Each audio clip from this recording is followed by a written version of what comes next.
What is good? This is part 3 of Don't Just Get Up, Wake Up with your boy ToDAZE. Episode number 87, alright?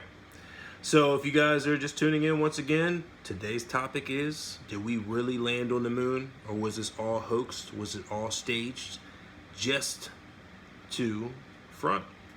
Alright, but I'm going to shut up and let the video do its explaining, okay? Part 3, this is probably going to be the final part. Once again, go to Stranger Than Fiction on YouTube if you guys are interested in any of this material. This is a 37-minute video. We can't show it in its entirety. I could, but I don't want to do all 5-6 parts, you know what I mean? Just enough to get you guys interested, all right?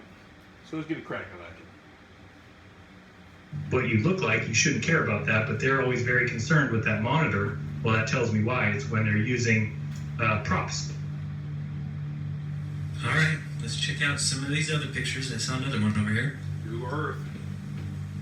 This one says Drill Hill. All right. This one here. Totally looks like the Mars terrain to me. Just need the red filter. Yeah, if you go look at Mars pictures, go to GigaPan or any site that has, you can even go to NASA.gov and look at all their Mars frauds. Check out those images, they're identical to these. Yeah, this variant here. Oh, there's one of those ATVs. Alright, now we're on to something. Oh, we have another truck. Oh yeah, it says NASA. What's that say? Mars Project? This thing's just driving around taking pictures. Unbelievable. Actually, if you ask me, it's quite believable. But what do you think? Are they sending scientists up on ATVs to practice on the rover in a remote island in Greenland? I doubt that, highly. Here's another scene with Catherine Katie Coleman. Seems to be done in the suspended mode. Have a look at her hair.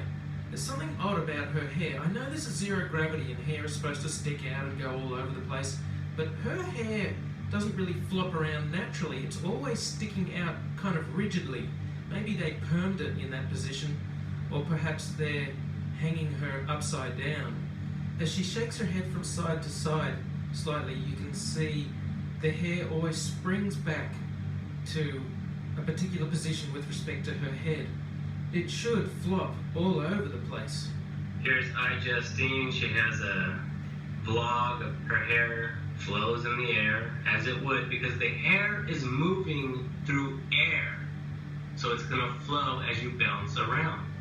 And on the International Space Station, this does not happen with the women. They do flips, they lay down, they do all kinds of things. They bounce from here to there, they pretend they're Superman. Their hair will never look like that.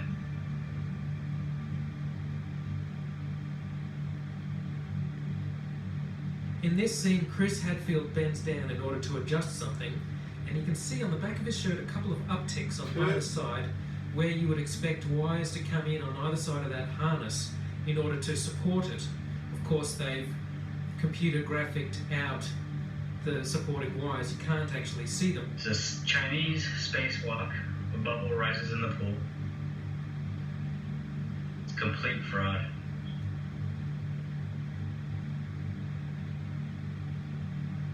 Here the helmet gets hit on the International Space Station and a bubble rises into the pool.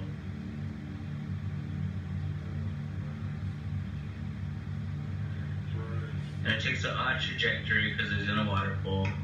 Houston, we have a problem. Space is broken. Sorry, U.S. government. I have to show them the bubble. There's the bubble in the pool that we just saw. Yep, doesn't even go in a straight line. It's in a water pool. Takes a very odd trajectory because the water is actually moving around. It's not still.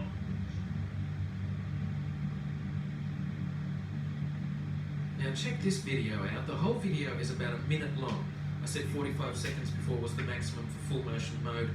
It may be more like a minute that they can do this full motion zero gravity mode, because then the airplane finishes its parabolic trajectory and has to dip down for a short period of time. There's double the gravity.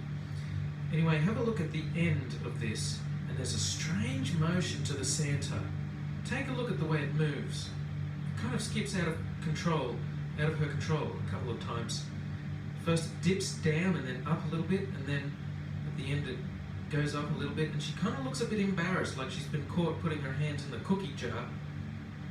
Oops, I hope you didn't see that.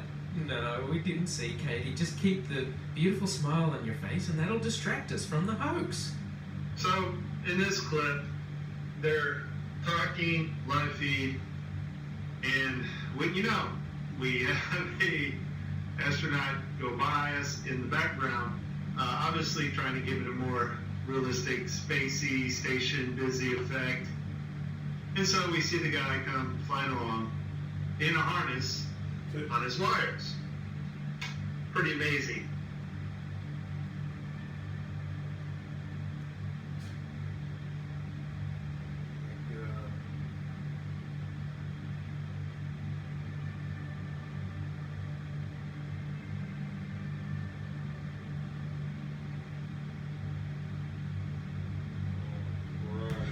At the time of the Apollo 11 mission, Buzz Aldrin was 32-degree Freemason.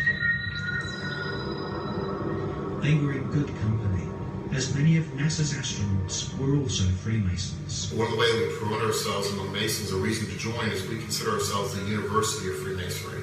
And the real emphasis in the Scottish Rite is on receiving more light, learning more about the history of our world. We always indulge in a few pagan rites to appease the EVA gods. These little ceremonies are very, very important to ensure mission success if you do them right. Another aspect of the illusion of space travel is spacewalks. These are faked inside a swimming pool. It's a custom-built swimming pool, and that's a great way to fake zero gravity.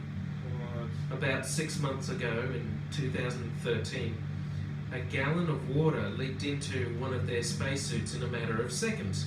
NASA doesn't really have a proper explanation for how on earth this could have happened. There shouldn't be water leaking into someone's helmet and a person almost drowning in space. How can you drown in space? They now wear snorkels to make sure that they don't drown in space. Yeah. How can this be happening? A snorkel in space? There could be some water in the porous plate sublimator. When they were on the moon, they supposedly had about a gallon of water, but that cooling system is supposed to be well away from their head. There really is no sane explanation for why a gallon of water would leak into someone's spacesuit, unless you realise the whole thing is faked inside a swimming pool. Hollywood Studios. Which is the faking of spacewalks in a swimming pool. In this vid, you catch a glimpse of someone wearing a scuba tank. Scuba tanks in space? Snorkels and scuba tanks in space? They act like a spacewalk is just a walk in the park, like there's very little danger involved at all. And then they also pretend that it travels in all the same trajectory, and this thing just scoops everything up. And then as a claw, they can grab big pieces of space debris, and then little pieces of space debris get caught in the sides by panels. Of course, there's no in-between. Do they catch the middle-sized pieces of space debris with the box? And then debris drone 1 does not send the package down to Earth to get incinerated. No, the whole thing goes down to Earth to become incinerated, and it's fucking useless. So, because they say there's over 500,000 pieces of space debris, they have to send thousands of space debris drone 1s. But the important thing about this is the camera. They show you a camera on this satellite drone. So somebody is operating that claw, and they're getting the space junk. Why can't you see the video from this camera? This thing has a camera. Wouldn't you like to see this thing in operation? Yep, wouldn't you? I think you guys got to do your further research in order to see that. All right, guys, what do you think? Do you think this is a hoax, or is this history? Which it is history regardless, because, you know what I mean, this is his story that they told us for years, and we believe this shit. I believe it's a bunch of bullshit, but it's up to you, all right? So scratch your foreheads, think about it long and hard, and I hope you enjoy your Taco Tuesdays. Love you. This is the end of part 3. Stay tuned for episode 88. I love ya. Peace.